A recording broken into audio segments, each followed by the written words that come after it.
Hello everyone. तो जो previous video मैं बना रही थी उसमें जब मैं बता रही थी कि हम जब चैरिटी वर्क करते हैं, सोशल वर्क करते हैं या जो सोशल मीडिया पोस्ट क्रिएट कर रहे हैं चैरिटी रिलेटेड एक्टिविटीज़ को लेके और लोगों को इंस्पायर करना चाहते हैं या फिर अपने पार्ट ऑफ कोर्स वर्क के लिए ये चीज़ करना चाहते हैं या वो लोग स्पिरिचुअली अवेकन हो रहे हैं, हायर पर्पस ढूंढ रहे हैं लाइफ में या कुछ एक्स्ट्रा करना चाहते हैं साइड में अपने नॉर्मल जॉब को छोड़ के,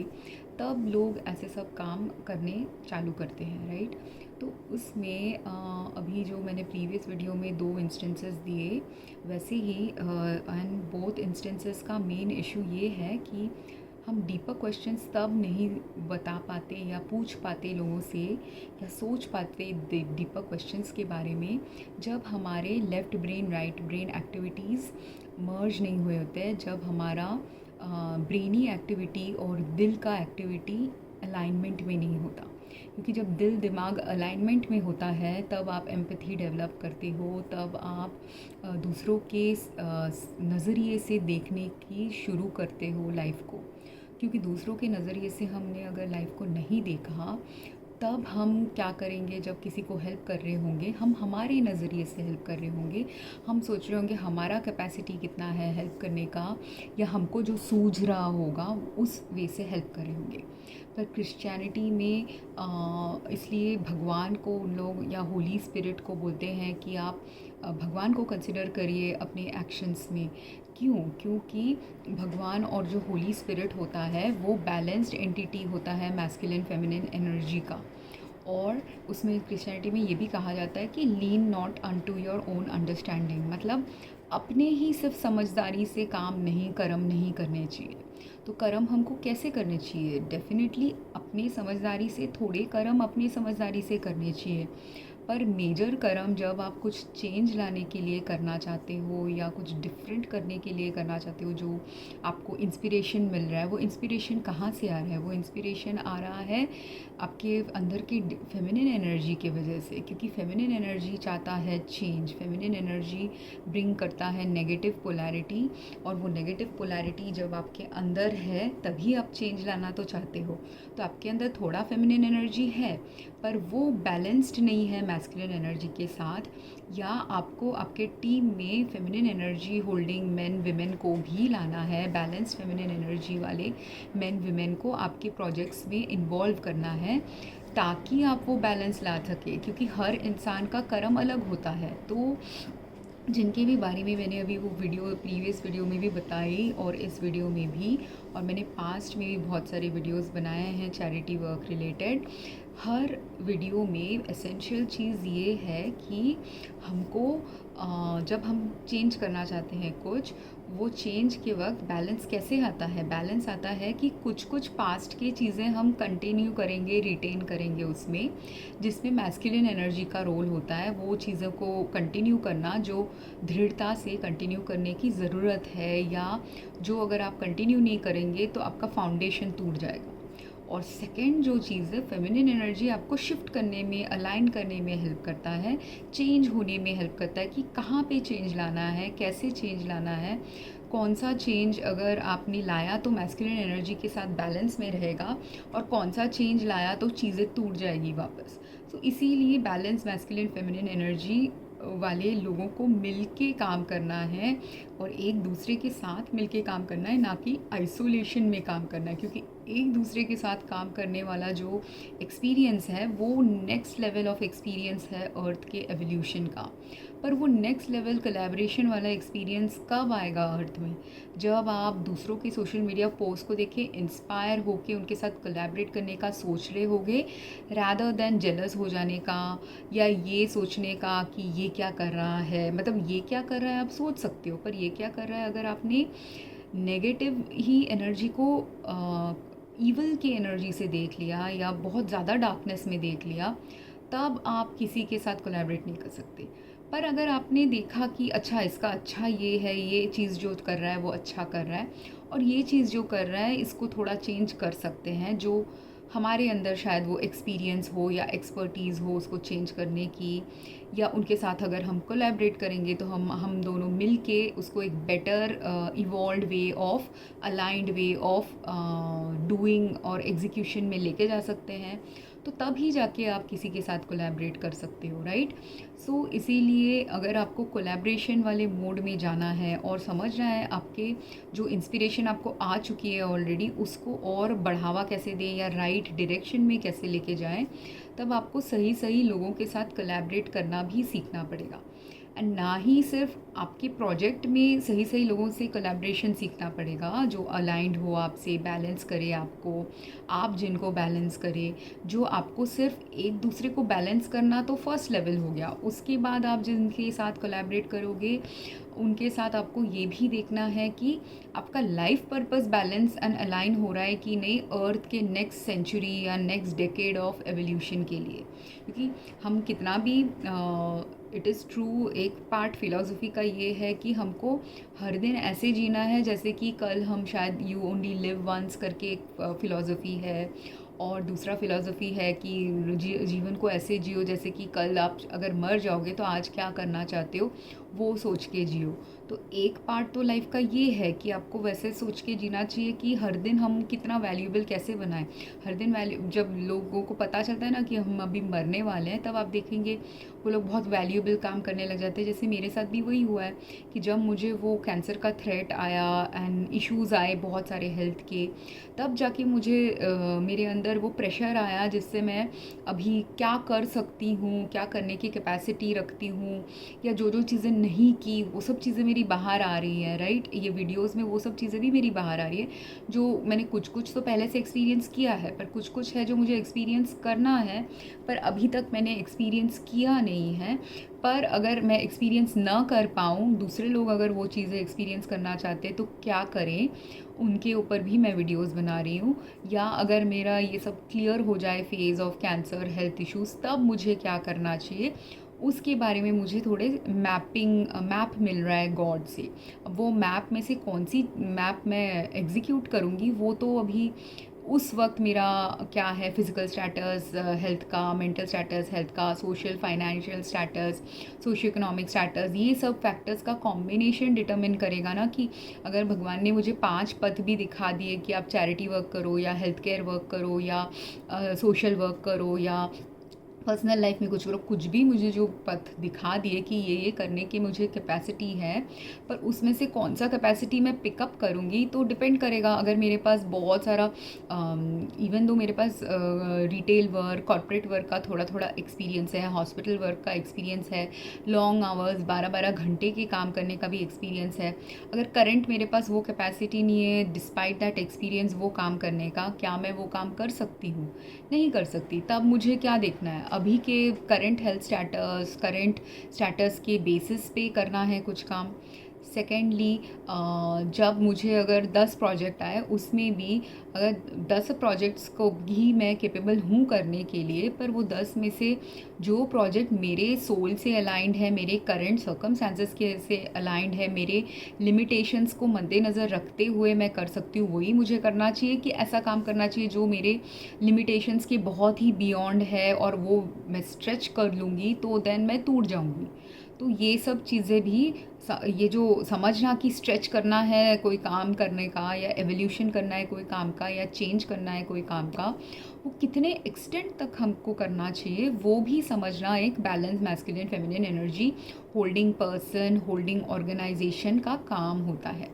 तो आप जब अभी कोलैबोरेट भी अगर किसी के साथ करने की कोशिश कर रहे हो या कोलैबोरेट करके कर रहे हो कुछ कुछ प्रोजेक्ट्स, तब वो प्रोजेक्ट्स में ही आपके एवोल्यूशन का चांस आएगा। तो अभी 2 साल से अगर आपने सिर्फ सिंपल वाले हेल्प किए, किसी को यहाँ 500 रुपये दे दिए, किसी को खाना दे दिया, किसी को स्ट्रीट में कपड़े दे दिए, जूते दे दिए, ये सब जो इनिशियल स्टेजेस में आपने की, पर उसके बाद अगर 2 साल 4 साल में आपका डेवलपमेंट हो गया, आपके लाइफ में बहुत बढ़ोतरी आ गई है, अबंडेंस कॉन्फिडेंस आ गया है, फाइनेंसेस आ गए हैं, आपका काम देख के लोग इंस्पायर होकर आपको फाइनेंस सेंड कर रहे हैं कुछ अच्छा करने का, तब वो फाइनेंस को आप वो सेम लेवल में नहीं रख सकते, क्योंकि आपको एक्स्ट्रा इसलिए मिला है ताकि आपका जो पहले का लेवल था 500 रुपये 1000 रुपये किसी पे खर्च करना, उसके जगह नेक्स्ट लेवल हो सकता है किसी पे 5000 खर्च करना, पर किस पे? उस पे नहीं जिसको सिर्फ 500 की ज़रूरत है, या 500 दे के आपने मदद की तो उतना ठीक है। उसके लिए ज़रूरी है जिसको 500 से ज़्यादा का हेल्प चाहिए राइट नाउ, जिसका फाइनेंशियल डिफ़िकल्टीज़ बहुत ज़्यादा है, या जिसको इमीडिएटली अगर वो 3000 4000 नहीं मिला, जो प्रीवियस वीडियो का वो जो लड़का था उसको अगर इमीडिएटली शायद 3000 नहीं मिलता तो उसके अभी 3-4 सर्कमस्टेंसेस हो सकते थे, किसी किसी सर्कमस्टेंस में वो मैंडेटरी नहीं होता शायद वो 3000, इवन दो उन लोग शायद गरीब घर से हैं, पर वो सिर्फ पैसे खोने का गम है कि वापस से वो 3000 उनको कमाना पड़ेगा। वो गम, मगर वो लॉस जो होता है वो कोई भी एक्सेप्टेबल लॉस ले सकता है। अगर थोड़ा सा हम काम डाउन करके भगवान से कनेक्ट हो जाएं तो हम समझ पाएंगे कि वो जो लॉस है ठीक है, थोड़ा सा और एक्स्ट्रा मेहनत करना पड़ेगा, पर शायद वो लॉस एक्सेप्टेबल भी हो सकता है। पर कोई कोई है, ये तो एक प्रकार का आदमी हुआ। दूसरा आदमी हो सकता है जिसका वो लॉस एक्सेप्टेबल लॉस बिल्कुल नहीं है, कि अगर उसको वो 3500 उस दिन कोई कर्जा चुकाने के लिए न मिला, उसको शायद बेघर होना पड़ सकता है, उसका रिपरकशंस बहुत सारा आ सकता है। तो ऐसा वाला रिपरकशन है तो उस इंसान को तो डेफिनेटली कहीं से अगर लोगों ने कंट्रीब्यूट करके या हेल्प करके 3500 उसको दे दिया तो उसके लिए हेल्पफुल होगा।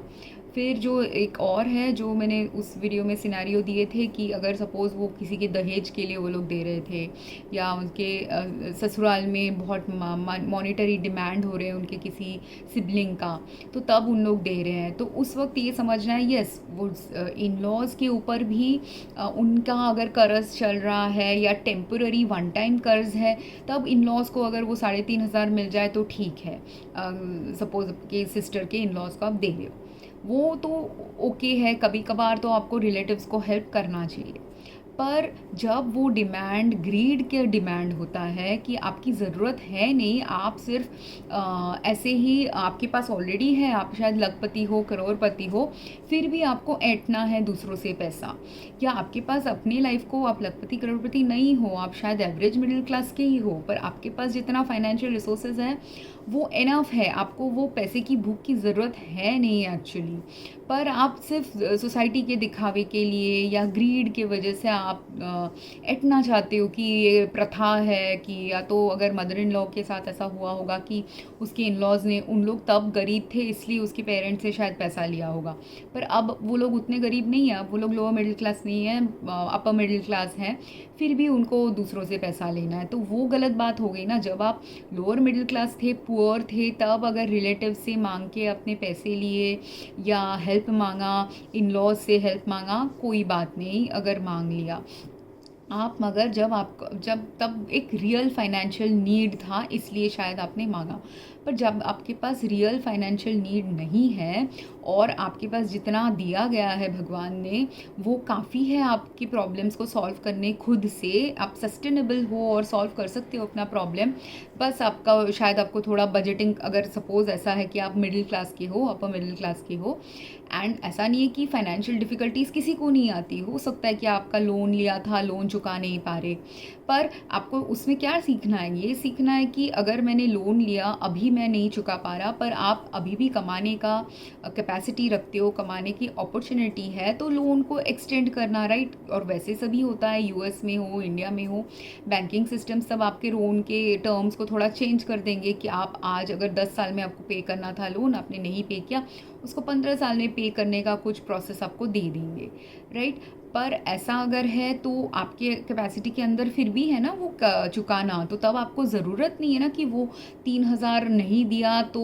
उसका ऑल्टरनेटिव सोल्यूशन जब अवेलेबल है, एग्जीक्यूटेबल है, पॉसिबल है, तो तब ऑल्टरनेट सोल्यूशन लेना चाहिए कि लोगों से मांग मांग के लेना चाहिए। तो उसमें आपकी गलती हो जाएगी कि आप अब जब अपर मिडिल क्लास के हो गए, हायर क्लास के हो गए, तब अगर आपने अपने ही चीज़ों को कर्व करना नहीं सीखा, और अगर आपने लोन इसलिए आप नहीं चुका पाए कि जब सपोज़ आपके पास लाखों का मंथली इनकम था, तब आप 1 लाखों का खर्चा कर रहे थे खाने में, सब कुछ में, पर जब आपका सपोज़ लाखों का 10 लाख का मंथली आपका इनकम होता था पहले, अब शायद 5 लाख का होता है। पर कोई इंसान, नॉर्मल इंसान, आप जब 10 लाख सब कमा रहे हो इंडिया जैसे कंट्री में, 10 लाख अगर कमा के आप खर्चा कर रहे हो, अनलेस आपका 10-20 फैमिली मेम्बर्स का फैमिली है, अगर सिर्फ आप 2-3 फैमिली मेम्बर्स की फैमिली हो तो 5-10 लाख तो आप फालतू का खर्चा भी बहुत कर रहे होगे उसमें। तो तब जब आपका अगर इनकम रिड्यूस हो गया है 10 लाख से 5 लाख, वो इसलिए रिड्यूस हुआ है कि जो भी फालतू की चीज़ों में आप खर्चा कर रहे हो, जो ऐश हैं, शौक़ हैं, जो शौक़ आपके पास नहीं फुलफ़िल हुआ तो भी चल जाएगा फ्यूचर में आपका, वो आपको कट डाउन करना है, वो आपको ख़त्म करना है। पर अगर आपका ऐश आप नहीं ख़त्म करोगे, आपके शौक़ नहीं ख़त्म करोगे और आपके इनकम लेवल के अकॉर्डिंग आप स्पेंड नहीं करोगे, तब आपको प्रॉब्लम हो जाएगा। तो तब जाके फिर और तब आप अगर वो शौक़ को पूरा करने के लिए आपके रिलेटिव से मांग रहे हो एक्स्ट्रा पैसा, तो वो तो गलत बात हो गई ना। तो ये सीख इसलिए और ये वाली सीख जो ऐसे पर्सनल लेवल में किसी का मैं बता रही हूँ, वो इसलिए बता रही हूँ कि जब आप अभी चैरिटेबल वर्क करने जा रहे हो और किसी को वो हेल्प करना है, आपको ये डीपर डाइविंग करनी पड़ेगी कि जब आप किसी को 500,000 या 3-5 हज़ार भी दे दोगे, कोई बात नहीं, आपने दे दी, किसी को भी दे दी रैंडमली, बिना पूछे कर सकते हो। और वो बिना पूछे देते वक्त अगर आपने उनको ऑब्ज़र्व किया कि वो पैसे से क्या कर रहा है, क्यों उसने पैसे मांगे, तो उससे भी आप सीख सकते हो। तो थोड़े दिन के लिए आपको भगवान इसलिए अलाउ भी कर देगा वो बेसिक लेवल का डोनेशन करना। पर जब आपका कैपेसिटी भी बढ़ गया है, आपके पास फंड्स भी ज़्यादा है लोगों को हेल्प करना, तब इसीलिए डीपर लेवल में हेल्प करने की ज़रूरत आ जाती है, क्योंकि आपको वो एक्स्ट्रा अपॉर्चुनिटी भगवान दे रही है कि आप इवॉल्व होने के लिए रेडी हो कि नहीं। आपका ऑर्गेनाइजेशन, आपके ग्रुप ऑफ फ्रेंड्स अगर इवॉल्व होने के लिए रेडी है, तभी तो भगवान आपका वो अबंडेंस कंटिन्यू करेगा। अदरवाइज़ भगवान आपका वो अबंडेंस भी नहीं कंटिन्यू करेगा अगर आप गलत दिशा में मतलब जो आपके लिए 4 साल पहले सही था, आपके एंडेवर्स के लिए, या 2 साल पहले सही था, अब के आपके सर्कमस्टेंस के अकॉर्डिंग या फाइनेंशियल एक्सेस के अकॉर्डिंग वो सेम लेवल आप रख नहीं सकते, क्योंकि चेंज है कांस्टेंट ऑफ लाइफ। और चेंज आपके लाइफ में वो बढ़ोतरी भगवान ने आपके लाइफ में इसलिए दी है कि जो बढ़ोतरी आपको पैसे में अभी मिल रही है, वही एक्स्ट्रा पैसे से आप और किसी के लाइफ में कितना बढ़ोतरी ला सकते हैं, इसलिए आपको दी जा रही है। तो इसलिए अगर आपने उस चेंज का करेक्ट इस्तेमाल नहीं किया, राइट वे में उसको अलाइनमेंट नहीं डाला,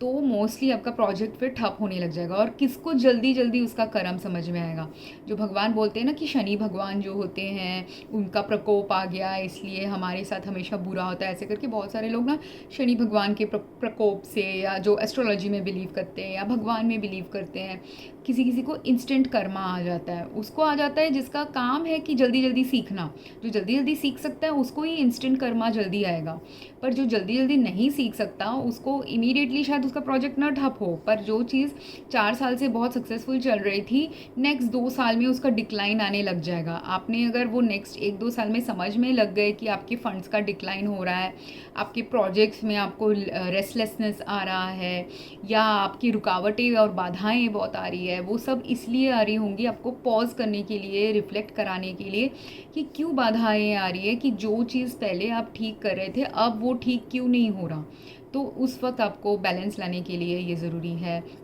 आपको रियलाइन करने के लिए ज़रूरी है, नेक्स्ट फेज़ ऑफ आपके ऑर्गेनाइजेशन या चैरिटी वर्क का इवोल्यूशन के लिए ये ज़रूरी है। दूसरे कोलैबोरेटर्स के साथ वर्क करना ज़रूरी है, क्योंकि कभी कभी आपको नहीं समझ में आएगा ये ठप क्यों हो रहा है, पर मेरे जैसे लोग होंगे जिनके पास आइडियाज़ होंगे, जिनके पास एक्सपीरियंस होगा, जिनके पास प्रॉब्लम सोल्यूशन के टेक्निक्स होंगे, तो ऐसे वाले लोगों से आपको फिर कनेक्ट होना है, जो आपको प्रॉब्लम सोल्यूशन आपकी प्रॉब्लम अकॉर्डिंग आपको सॉल्व करने की या हेल्प करने की कोशिश कर सकता है। पर कब? तभी आपके साथ कोई कोलैबोरेट ठीक से कर सकता है जब आप समझ पाएँ कि उसने अगर आपको कोई ऐसा चेंज करने को बोला जो आपको नहीं समझ में आ रहा ये क्यों करना है, आप क्या ट्रस्ट रख रहे हैं दूसरे ह्यूमंस पे वो करने के लिए चेंज, एक ऐसा हो सकता है। दूसरा है कि अगर आपने 2 लोगों को हायर किया आपके साथ एक्स्ट्रा वर्क करने के लिए, या एनरोल किया कि आ जाओ आप भी कोलैबोरेट करो मेरे साथ, पर उसमें से एक पर्सन जो है उसका मोटिवेशन अगर चैरिटी वर्क करना सिर्फ पैसा अपने लिए इतना है, वो दिखाने के लिए कर रहे हैं चैरिटी वर्क, पर अलग से साइड में अपने लिए पैसा भी ऐंठ रहा है, वो ट्रू दिल से चैरिटी वर्क नहीं कर रहा, या जितना वो दे सकता है उतना दे नहीं रहा है। लाइक सपोज उसके पास कैपेसिटी है लाखों से इन्वेस्ट करके कुछ करने की, पर वो सिर्फ 1000 लेवल में वर्क कर रहा है, क्योंकि वो तो देख रहा है बाकी सब भी सिर्फ 1000 लेवल में वर्क कर रहे हैं, तो वो लाखों लेवल में वर्क नहीं कर रहा, इवन तो उसके पास है कैपेसिटी लाखों लेवल में वर्क करने की। तो ऐसे सब लोगों से आप जब मिलोगे, मिलके आपको अगर समझ में आ जाए वो ऐसे कर रहा है, फिर आपका ये भी फेज़ होता है, नेगेटिव एनर्जी या फेमिनिन एनर्जी आपके अंदर या आपके ग्रुप के अंदर होनी चाहिए उतनी कैपेसिटी ना बोलने के लिए कि जो अनएथिकल वर्क कर रहा है, जो अपने कैपेसिटी के बियॉन्ड कर सकता है वर्क बट करना नहीं चाहता, तो वो लोगों के साथ आपको कोलैबोरेट करते रहोगे तो आप तो ड्रेन्ड हो जाओगे, क्योंकि उनके पास ज़्यादा कैपेसिटी है बहुत सारा वर्कलोड लेने की, पर वो ले नहीं रहे हैं, पर वो टेकर्स हैं, तो वो टेकर्स हैं तो आपको जितना उनकी कैपेसिटी के अकॉर्डिंग कुछ करना है वो ना ही खुद कर रहे हैं, ना ही आपको भी आपके कैपेसिटी के अकॉर्डिंग करने देंगे या सोचने तक देंगे, क्योंकि वो हो जाता है मिसमैच फिर। तो ये मिसअलाइनमेंट अगर चल रहा है, मिसमैच चल रहा है, कॉन्फ्लिक्ट चल रहा है, कब जाके वो कॉन्फ्लिक्ट को नो बोल के आपको छोड़ के वो सिचुएशन को जाना है और छोड़ के वो कोलैबोरेशन को भी तोड़ना है, ज़रूरी है। इसलिए हर इंसान को समझना कि क्या बिल्ड करना ज़रूरी है, क्या डिस्ट्रॉय करना ज़रूरी है। और आप जितना लॉन्ग टर्म कंटिन्यू करोगे ना किसी के साथ जो आपके लिए हानिकारक है या आपके लिए राइट नहीं है, मिसअलाइंड है, उतना ज़्यादा आप फिर ज़्यादा चैलेंजेस, ज़्यादा एनर्जी ड्रेन, ज़्यादा रॉन्गफुल सर्कमस्टांसिस पे आप फोकस्ड रहोगे और आपका कर्म भ्रष्ट हो जाएगा। तो वो कर्म भ्रष्ट आपको नहीं करना। आपके जो 4 साल का जो अच्छा काम भी किया था ना, उसका जो अच्छा फल आपको मिल सकता था वो मिलेगा नहीं, क्योंकि आप रियलाइंड हो गए हो कुछ गलत इंसानों के साथ, जो मेरे साथ भी हुआ है। मुझे पहले पता नहीं था कि मेरे साथ ऐसे चल रहा है, पर अब जब मैंने उसके बारे में डिसर्नमेंट गेन किया, अंडरस्टैंडिंग गेन की, तो तब अब मुझे समझ में आ रहा है कि कितने मिसअलाइंड लोगों को मैंने सपोर्ट किया है, जो जिनको मुझे शायद सपोर्ट नहीं करना चाहिए था। और ऐसे नहीं कि मैंने मैंने एनर्जेटिकली सपोर्ट किया था, इमोशनली सपोर्ट किया था, पर अब मुझे समझ में आ रहा है कि जब हम गलत लोगों को एनर्जी और इमोशन से सपोर्ट कर देते हैं या राइट बाउंड्री नहीं रखते कि जब हम सपोर्ट कर रहे हैं वो लोग को भी एक राइट बैलेंस सपोर्ट की देना चाहिए। और बैलेंस सपोर्ट वही होता है कि सपोज़ आपके पास 5000 10,000 देने का कैपेसिटी है चैरिटी वर्क के लिए, आपके फ्रेंड के पास लाख रुपए देने की कैपेसिटी है, पर उसमें क्या होगा कि जो लाख रुपए दे रहा है मे बी वो रुपए दे के करेगा और उसको फिजिकली एक्सर्शन करने की ज़रूरत नहीं है वो प्रोजेक्ट में, या मेंटली एक्सर्शन करने की ज़रूरत नहीं है, या वो मेंटली एक्सर्ट करेगा जबकि जो लेस पैसा दे रहा है वो ज़्यादा फिजिकल एक्सर्शन करेगा। ऐसा कुछ equal and equitable distribution of labour होना चाहिए, राइट। पर अगर उसमें भी अगर equal and equitable distribution of labour भी नहीं है, या जो वो ऑलरेडी उसके पास लाख लाख कमा रहा है अपने सोशल मीडिया पोस्ट करके, पर वो इन्वेस्ट नहीं कर रहा कुछ प्रोजेक्ट्स में, एंड देन आपके साथ कोलैबोरेट करके आपका पैसा भी ऐंठ लेगा, ऐसे लोग भी होते हैं। तो इसलिए वो सतर्कता रखना, बैलेंस रखना, समझदारी रखना, ऐसे लोगों को रखना जो शायद आपको पैसा ना दे पर जो समझदारी रखते हैं, वैसे लोगों को भी आप रख सकते हैं आपके प्रोजेक्ट में, जिसका काम पैसा देना नहीं है, जिसका काम आपको समझदारी से राइट डायरेक्शन में लेके जाना है। या जो आप 5000 दे रहे हो तो वो शायद 500 ही दे, पर फिर भी उसका पर्पस कुछ और है। तो ये समझना कि आप अगर लोगों को सिर्फ पैसे के मोल से देखोगे लाइफ में, तो तब जाके आप ये गड़बड़ करने लग जाते हैं कि आप सोचने लग जाते हैं कि जो ज़्यादा पैसा इन्वेस्ट कर रहा है मतलब वो सही है, जो ज़रूरी नहीं है। जो लाख इन्वेस्ट करके भी आप लोगों की हानि कर सकते हो, लाख इन्वेस्ट करके भी आप लोगों का कुछ भला नहीं कर सकते, लाख इन्वेस्ट करके भी आप दिखा रहे हो सकते हो कि आप भला कर रहे हो, बट इंस्टेड आप लोगों के बुरा कर रहे होते हो, ऐसा भी हो सकता है। तो इसीलिए डिसर्नमेंट, नेगेटिव एनर्जी ही आपको वो डिसर्नमेंट देगी। वो पॉजिटिव आप रहोगे, हर इंसान को पॉजिटिव नज़रिए से देखोगे और मैस्कुलिन एनर्जी से देखोगे, तो तब क्या करोगे, आप सिर्फ गेन को, पैसे को, पॉजिटिविटी, आउटवर्ड पॉजिटिविटी को देखोगे, अंदर क्या चल रहा है समझ नहीं पाओगे। तो इसीलिए वो बैलेंस लाने के लिए भी ज़रूरी है कि आप ऐसे कंपनी रखो, ऐसे लोगों से कोलैबोरेट करो, ऐसे लोगों का वैल्यू समझो कि जो आपको क्रिटिसाइज़ कर रहे हैं तो वो क्रिटिसिज्म का भी क्या एक्चुअल रियल मीनिंगफुल वैल्यू है। क्योंकि या जो आपको टॉक्सिक क्रिटिसाइज़ कर रहा है या जिसने हैबिट बना दिया है क्रिटिसाइज़ करने का, वो गलत चीज़ है। पर जो बैलेंस्ड वे से आपको क्रिटिसाइज़ करता है, जो प्यार और क्रिटिसिज्म इक्वल लेवल में आपको देता है, वो टॉक्सिक क्रिटिसिज्म नहीं होता। वो यूजुअली आपके डेवलपमेंट के लिए, चेंज लाने के लिए क्रिटिसिज्म होता है। पर बहुत लोग आजकल के ज़माने में वो क्रिटिसिज्म के अगेंस्ट इतना नेगेटिव बातें, क्रिटिसिज्म,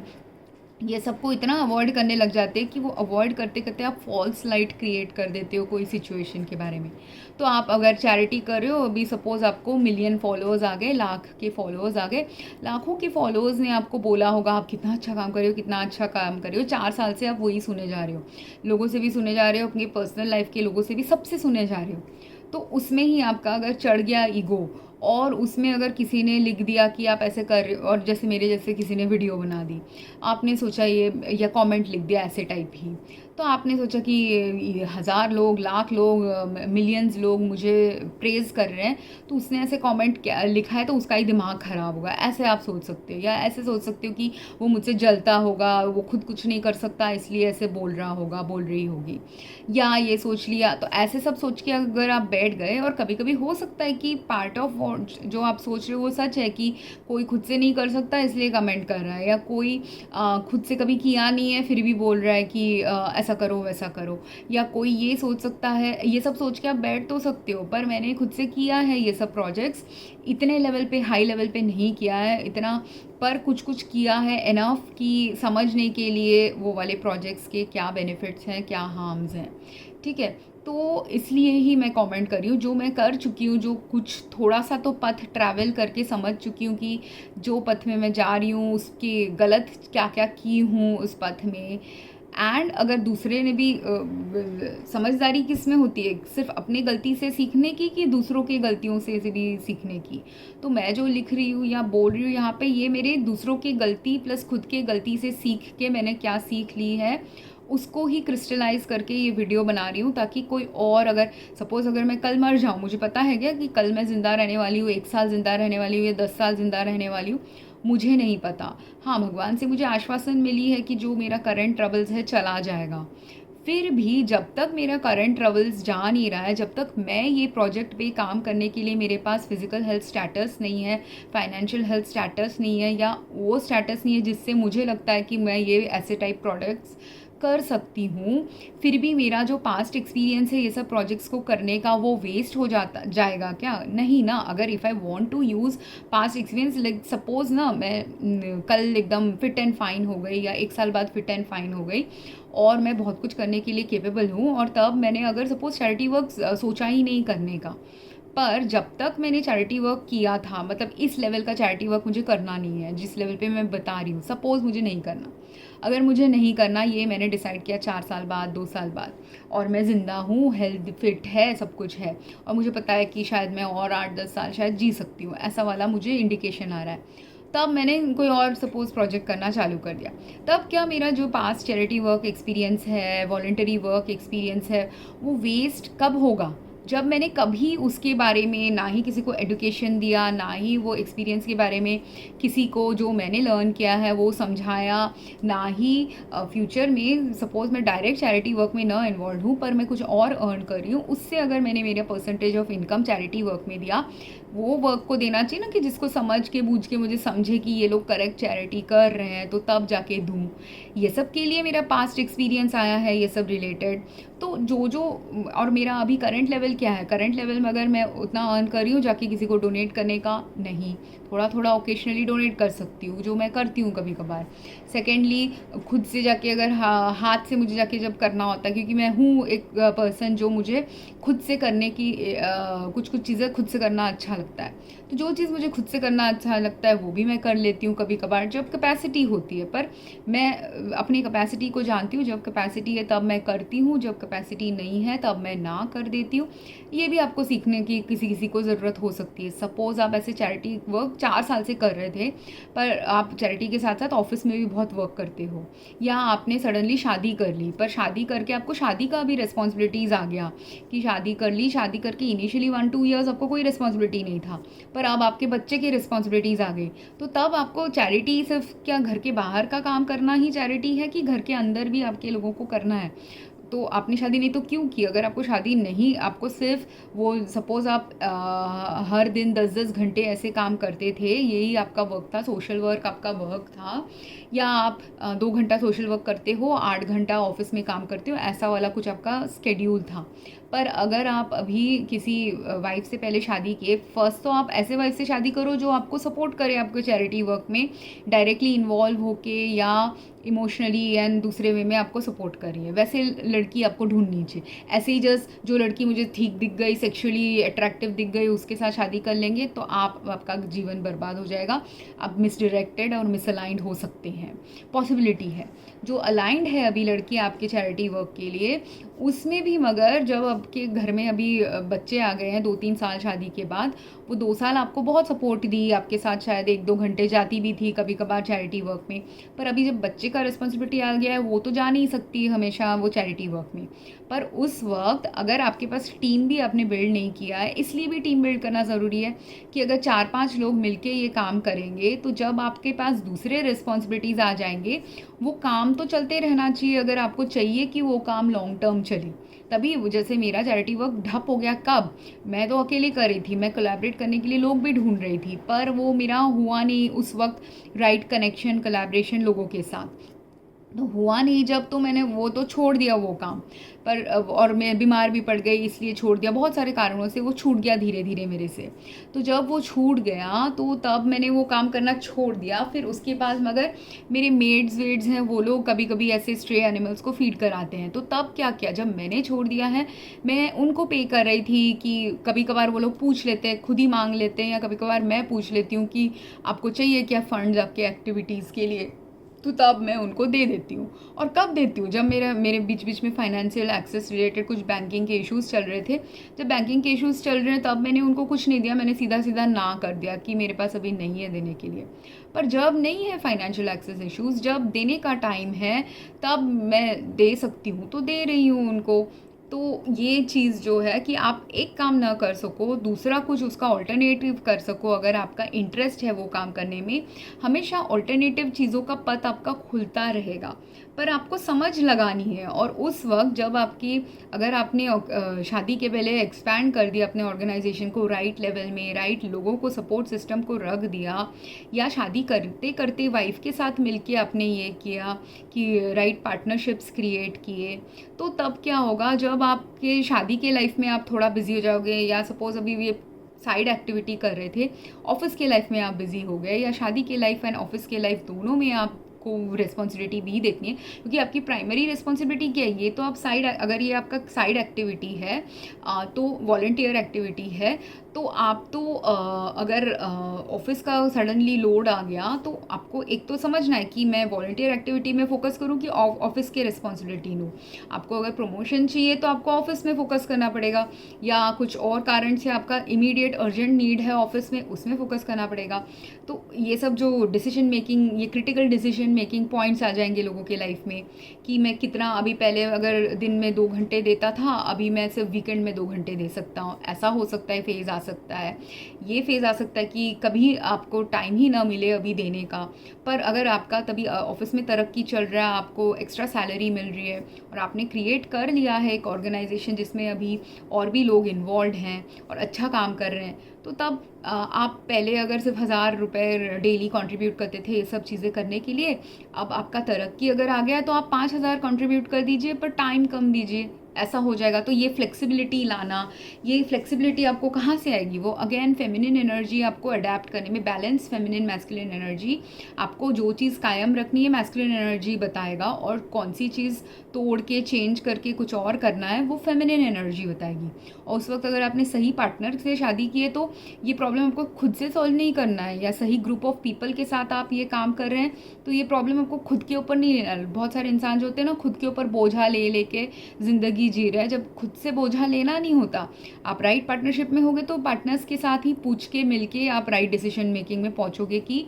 कितना आवर्स अभी हमको हमारे ऑर्गेनाइजेशन को देना चाहिए इस इंडिविजुअल को, या आवर्स नहीं दे पा रहे तो हम पैसा दे के किसी और को हायर कर सकते हैं क्या ये काम करने के लिए, ऐसा कुछ भी आप कर सकते हो, राइट। और आपके घर में सेम थिंग, अगर घर के रिस्पॉन्सिबिलिटीज़ बढ़ गए, या तो आपको एफर्ट्स देना है, एफर्ट्स और टाइम अगर आप आपके खुद के चिल्ड्रन पे दोगे, वाइफ पे दोगे, वो कभी वेस्ट जाएगा क्या? तो आपको वो एफर्ट्स देना सीखना है। लोग क्या सीखते हैं स्कूल में, हम क्या सीखते हैं स्कूल लाइफ में, कैसे फ्रेंड्स के साथ सोशलाइज करना है, पढ़ाई वढ़ाई कैसे करनी है, तो हम प्रोफेशनलिज्म थोड़ा सा सीख जाते हैं स्कूल लाइफ से, राइट। अगर आप स्पोर्ट्स खेल रहे हो तो टीम एक्टिविटीज़ करना सीख जाते हो, अगर आप क्लास में बैठ के पढ़ रहे हो तो ग्रुप एक्टिविटीज़ करना सीख सकते हो, अगर आप पढ़ाई में कैसे कितना मेहनत करना होता है ये सब आप सीख रहे होते हैं स्कूल लाइफ में, राइट। तो सेम थिंग, वो मेहनत करना, ग्रुप एक्टिविटीज़ करना, टीम एक्टिविटीज़ करना आप प्रोफेशनल लाइफ में तो सीख जाते हो। पर बहुत सारे लोगों का घर का लाइफ इतना ख़राब होता है, या पेरेंट्स ने कभी उनको राइट सीख नहीं दी है, बैलेंस्ड सीख नहीं दी है, और वो खुद भी अवेकन नहीं है कि बैलेंस सीख क्या है घर के लाइफ में, तो तब क्या होता है, आप बैलेंस चीज़ें सीखते नहीं हो। तो आप अपने पेरेंट्स से कभी कभी गलत चीज़ें भी सीख लेते हो, कि अगर पेरेंट्स ने घर में दिखाया चिल्ला chilli is the best thing, आप चिल्ला चिल्ली सीख सकते हो। दूसरी चीज़, अगर पेरेंट्स ने या ग्रैंड पेरेंट्स ने दिखाई मारपीट बहुत अच्छी चीज़ है, तो आप मारपीट एग्जीक्यूट करना सीख सकते हो। किसी ने दिखाई कि घर में सिर्फ कोई काम ही नहीं, घर में शांति रखने के लिए कोई किसी से बात ही नहीं करता, पर वो तो रियल शांति नहीं है। रियल शांति रखने के लिए डिफ़िकल्ट फेजेस में भी बात करनी पड़ती है, और शांति ऐसे बनाए रखनी है। रियल शांति वो है जिसमें कॉन्फ्लिक्ट होते हुए भी आपने शांति से वो कॉन्फ्लिक्ट को रिजॉल्व कर दिया, वो होती है रियल शांति। रियल शांति ये नहीं कि कॉन्फ्लिक्ट अवॉइड करना या मुश्किल घड़ियों में अपने में ही रहना, किसी के साथ वो प्रॉब्लम को रिजॉल्व करने की कोशिश ना करना। बहुत सारे लोग अपने में ही रह जाते हैं, खुद से ही प्रॉब्लम को सॉल्व करना चाहते हैं, और फिर मेरे फैमिली में बहुत ऐसे लोग हैं जो लोग फिर कंप्लेन करते कि भगवान ही नहीं है, भगवान हमको हेल्प नहीं कर रहा, भगवान जैसे कोई चीज़ नहीं है। क्यों उनको ऐसे लगता है भगवान जैसे ऐसी चीज़ नहीं है? उनको इसलिए लगता है क्योंकि वो तो भगवान से कनेक्ट ही नहीं होना चाहते, क्योंकि जब कोई इंसान आपके साथ कनेक्ट नहीं हो रहा है तब भगवान से कनेक्ट होने का टाइम है। अगर इंसान आपसे कनेक्ट हो भी रहा है तभी भी भगवान के साथ कनेक्ट होने का टाइम है। उस वक्त लोग थोड़ा भगवान से कनेक्ट होना भूल जाते हैं, पर एटलीस्ट इंसान से तो अच्छे से कनेक्ट होइए। आप इंसान से अच्छे से कनेक्ट हुए होंगे और वो इंसान आपको सच में प्यार कर रहे होंगे, आपने उनका प्यार को भी एक्सेप्ट करना ठीक से सीखा है। और एक्सेप्ट करना कहाँ से आता है? बैलेंस्ड फेमिनिन मैस्कुलिन एनर्जी से आता है। देना आता है मैस्कुलिन एनर्जी से, लेना आता है फेमिनिन एनर्जी से। तो जिसका फेमिनिन एनर्जी ख़राब होगा और इम्बैलेंस में होगा, उसको ठीक से लेना नहीं आएगा, वो ग्रैटिट्यूड नहीं दिखाता, वो ले तो लेगा बहुत सारी चीज़ें, मगर कभी उसका correct gratitude, correct value, correct सीख उसके ले नहीं पाता अगर आपके पास इम्बैलेंस फेमिनिन एनर्जी होगी। तो ऐसे ही इसीलिए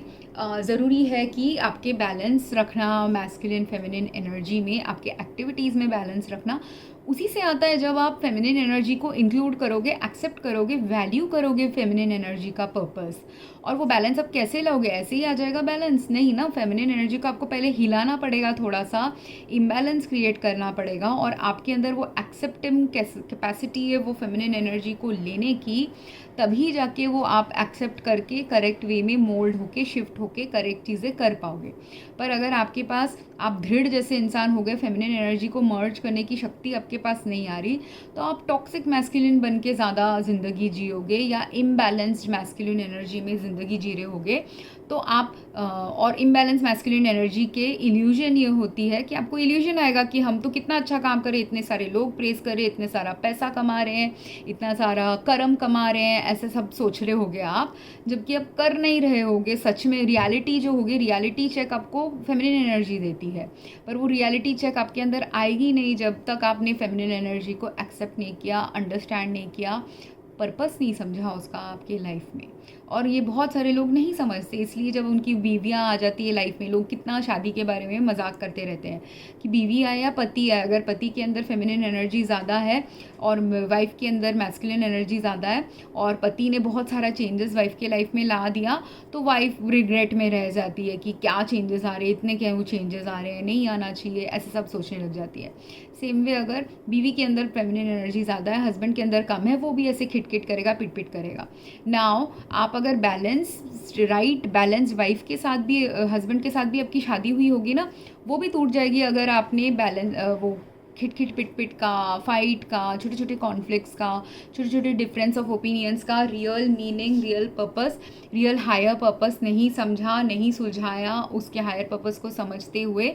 तब अच्छे से अच्छा बेस्ट पॉसिबल रिलेशनशिप भी आपके लाइफ में आएगा, वो टिक नहीं पाएगा आपके लाइफ में, क्योंकि आपने एक्सेप्ट करना नहीं सीखा, समझना नहीं सीखा, इवॉल्व होना नहीं सीखा। क्योंकि फेमिनिन एनर्जी का काम है आपको एक्सेप्टेंस देना, आपको इवॉल्व कराना, आपके अंदर चेंज लाना आपके जीवन में। और हाँ, ऑब्वियसली कोई भी फेमिनिन आपकी लाइफ में आके अगर बहुत ड्रास्टिक कोई चेंज लाना चाहती है, वो तो मिसअलाइंड पार्टनरशिप हो गई। पर जो थोड़ा थोड़ा हल्का फुल्का चेंजेस ला रही है, कि महीने में एक बार चेंजेस ला रही है, पहले बीवी क्या चेंजेस लाएगी? पहले बीवी शायद पीरियड्स हो रहा है तो पीरियड्स के वक्त खिट करके चेंजेस लाएगी। क्यों? क्योंकि उसको भी तो, उसके लिए भी तो नया है, सब कुछ नया है, तो बीवी को पहले ग्रेस मिलना चाहिए ना, ग्रेस पीरियड। मैस्कुलिन एनर्जी का देना होता है, राइट, रोल। तो अगर आप बैलेंस मैस्कुलिन एनर्जी में होगे तो आप देना सीखोगे, कि अगर उसको हेडेक हो रहा है, पेट दर्द हो रहा है, रेस्ट चाहिए, उस वक्त अगर आपने उसको रेस्ट नहीं दिया, उसको पेट दर्द हो रहा है तो उसके लिए मालिश नहीं कर दी, उसका सर दर्द हो रहा है उसके लिए सर दर्द के लिए दवाई नहीं दी,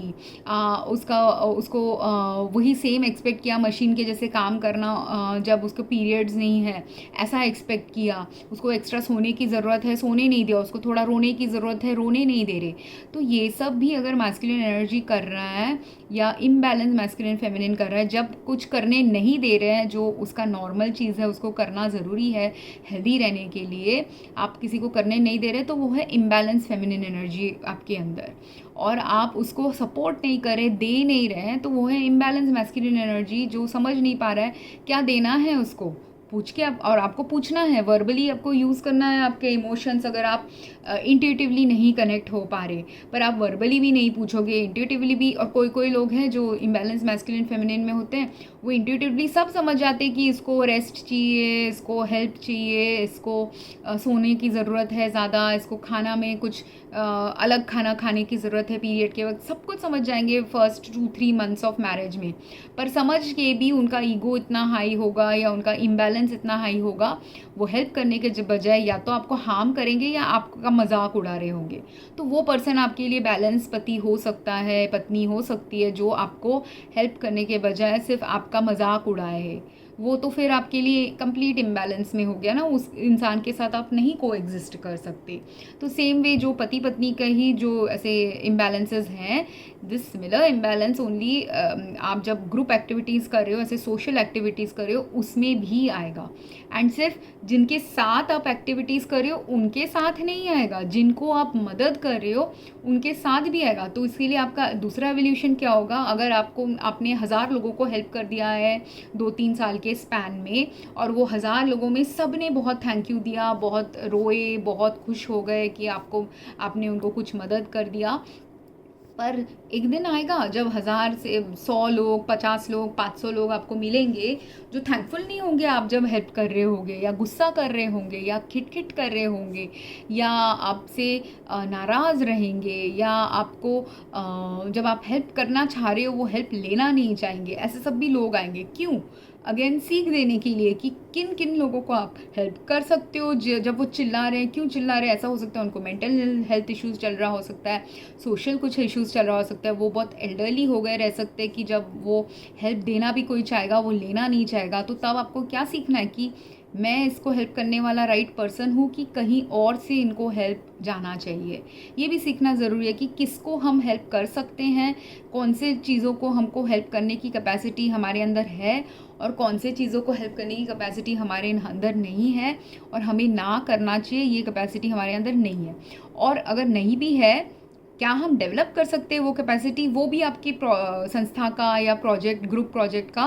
नेक्स्ट एवोल्यूशन हो सकता है। पर वो एवोल्यूशन कब आएगा? जब आप समझ सको कि अब तो मेरे को भगवान इंडिकेट कर रहा है कि मेरे को मेरे कंफर्ट जोन से बियॉन्ड थोड़ा जाना है, कि जिन लोग को मैं हेल्प करने चाह रहा हूँ वो अगर चिल्ला रहे हैं, इनिशियली जब कोई चिल्लाएगा आपको लगेगा नहीं यार मुझे इनको हेल्प नहीं करना, तो आप ना कर दोगे, कुछ साल आप ना करोगे या कुछ महीने आप ना करोगे। पर बार बार अगर ऐसे लोग आ रहे हैं तो तब आपको समझना है भगवान से इसलिए कनेक्ट होना ज़रूरी है। भगवान से कनेक्ट होना, अपने अंतरात्मा से कनेक्ट होना, सेल्फ रिफ्लेक्ट करना कि जब आप ऐसे काम कर रहे हो वीकली या मंथली, अगर खुद अकेले काम कर रहे हो तो वीकली रिफ्लेक्ट कीजिए, वाइफ के साथ काम कर रहे हो वाइफ के साथ बैठ के रिफ्लेक्ट कीजिए, अगर 2-3 फ्रेंड्स के साथ काम कर रहे हो अगेन मंथली उनके साथ बैठ के रिफ्लेक्ट कीजिए कि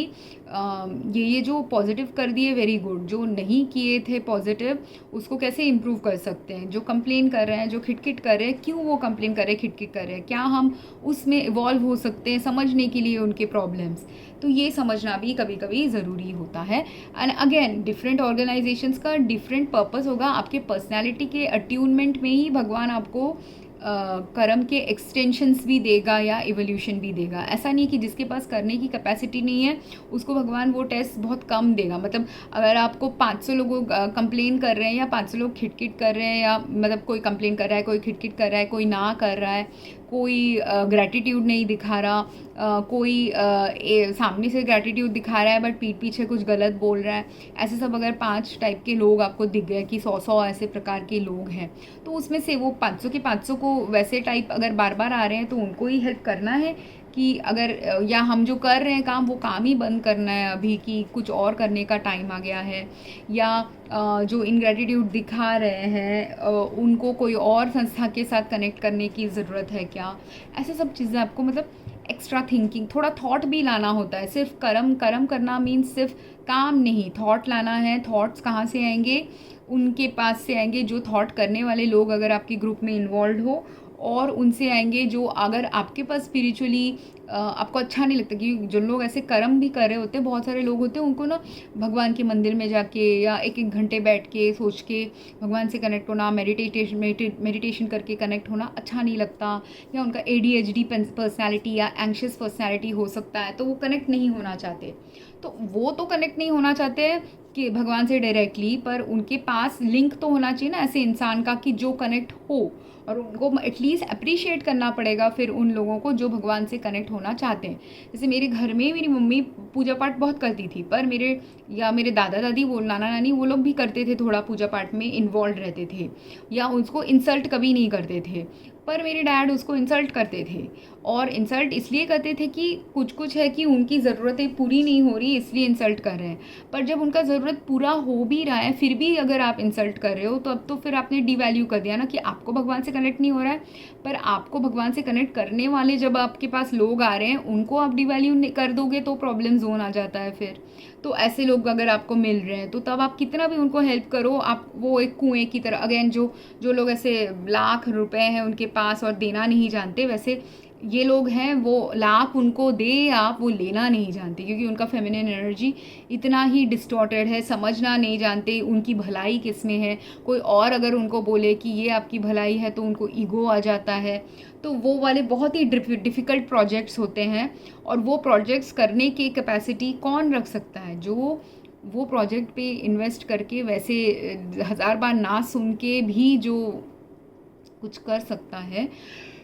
1000 गाली खा के भी जो कुछ कर सकता है, वही इंसान उन लोगों के साथ फिर वर्क कर सकता है। क्योंकि वर्क तो करते रहना है, आप ऐसे उनको छोड़ देंगे क्या? हम छोड़ तो नहीं सकते ना उनको ऐसे ही रैंडमली स्ट्रीट्स में, और हार्म क्रिएट कर देंगे उन लोग, तो उनको ऐसे ही छोड़ा भी नहीं जा सकता। इसलिए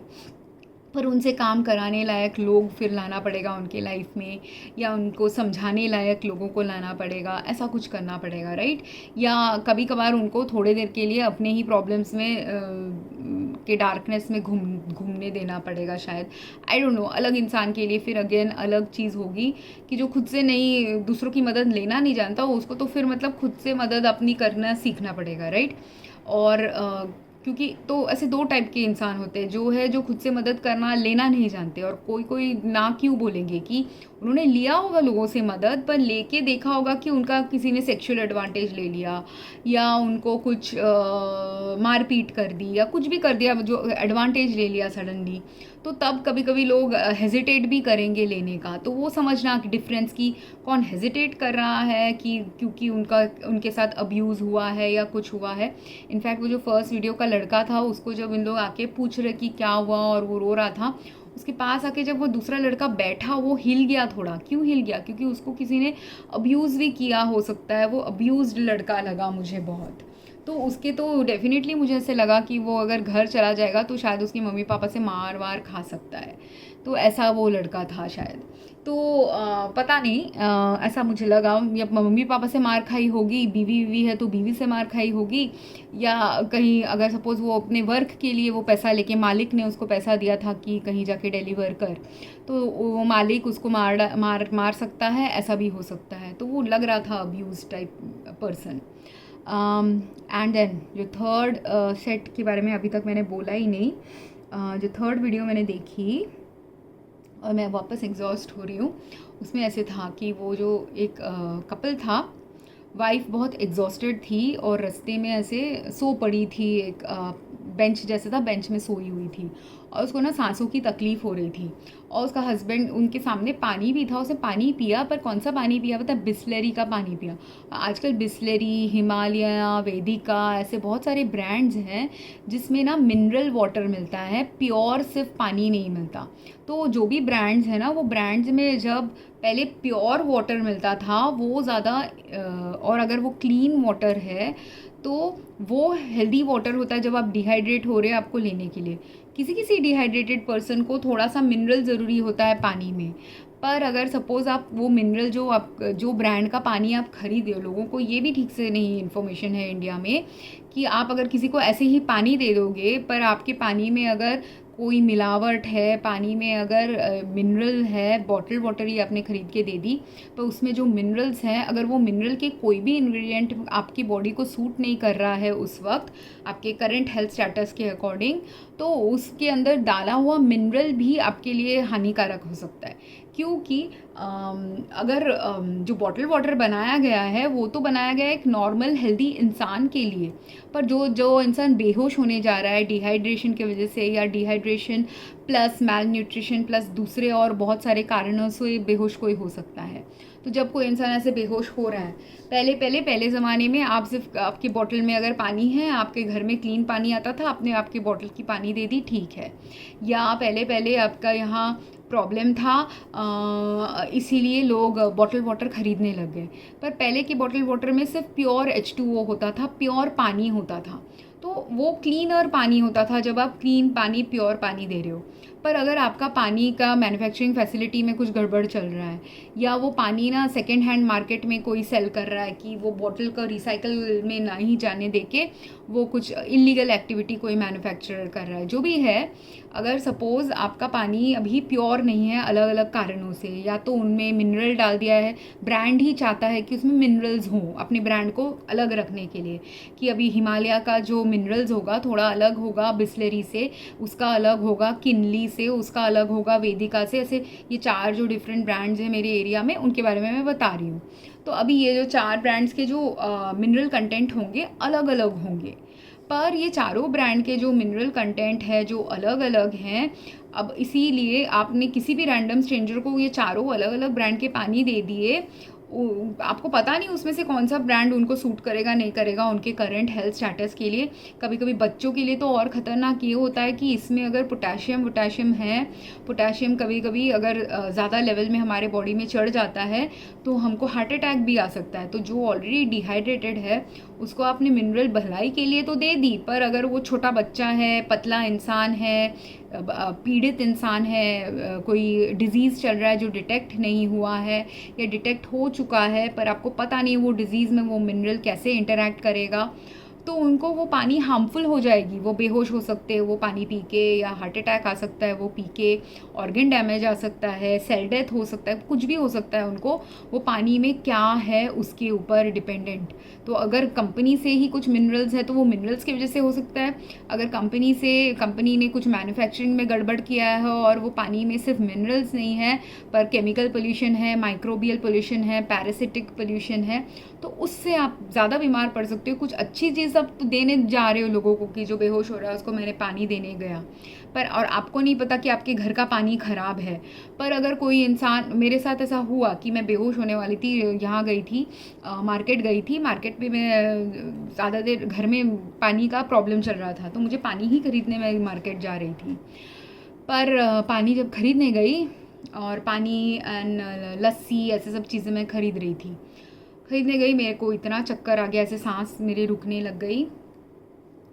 और अगर वो पानी उस वक्त अगर राइट न्यूट्रिशनल कंटेंट नहीं है, राइट सॉल्ट कंटेंट नहीं है, मेरे बॉडी के हेल्थ के प्रकार का कंटेंट नहीं है, तो मैं बीमार पड़ जाऊंगी। तो एक लड़की ने मुझे ऑफ़र किया था पानी, जब मेरे को बेहोश होते देखे,